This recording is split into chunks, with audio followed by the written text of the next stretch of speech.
Guys, nagtatawanan kami dito ngayon. Kasi may pumasok na paru-paro 3 beses dito sa harap ng tindahan ko. So napakaganda guys, kasi ang alam ko sa kahulugan ng puti na paru-paro na wala siyang kulay na iba. Yan daw po ay kalinisan. Ito mo, puting paru-paro. Maganda yung kanyang balita. Sana po ganon. Ganda naman, sabi ko nga ganon. At hindi ko na nabidyohan kasi nagulat din ako. Yan.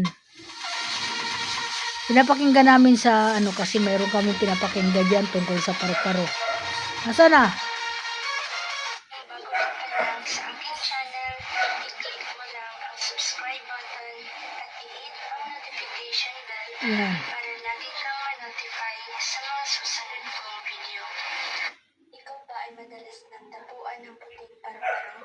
Huwag kang mag-alala at wala kang dapat katakutan dahil ang puting paru-paro ay simbolo ng kadalisayan, swerte, at kabutihan. Alam mo bang sumisimbolo ang puting paru-paro na ikaw ay may malinis at mabuting puso? Nalalaman ng Diyos na ikaw ay may malinis na intensyon, kaya't binibigyan ka ng mensahe sa paraan ng puting paru-paro.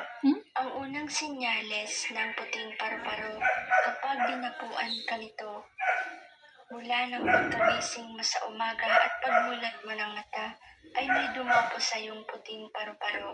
Ito ay nagpapahiwatig na bubunasin ka ngayong araw. At alam mo bang, ang mga puting paru-paro ay kumakatawan sa pagbabago sa espiritual na komunikasyon, kasaganahan, kapayapaan, at lahat ng uri na swerte ay iyong makakamtan. Ito ay isang malalim na kamalayan o pagtuklas sa iyong sarili.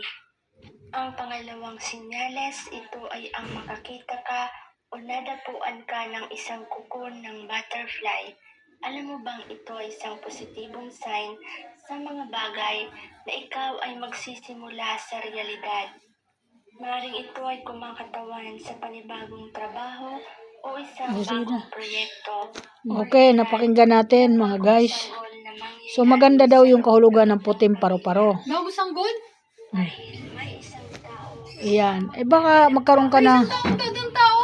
Ay, sino yun? Kamaingay, uy. Ang gulo-gulo mo eh. Alam mo ito, makulit eh, sinasaway ko. Okay, magandang tanghali po. Ay, hapon na po ngayon. Ito siya. Nag-hysterical sa paru-parong dumapo una sa akin, pangalawa siya.